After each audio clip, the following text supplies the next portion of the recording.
We tested Mel Fry original, and we tested commodity soybean oil.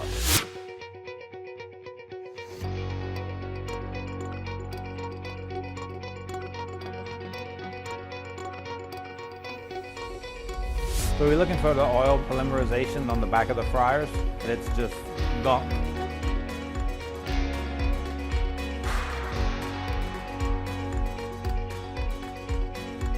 You can see the buildup in the commodity and not in the Mel Fry.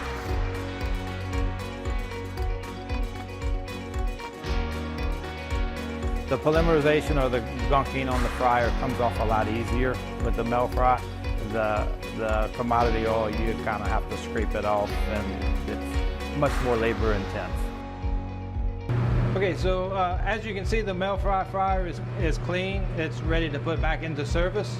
And unfortunately, the commodity fryer is still dirty. We're gonna have to empty this out and start another batch of fresh chemicals, whereas the Mel Fry fryer, one cleaning, and it's ready to put back in service.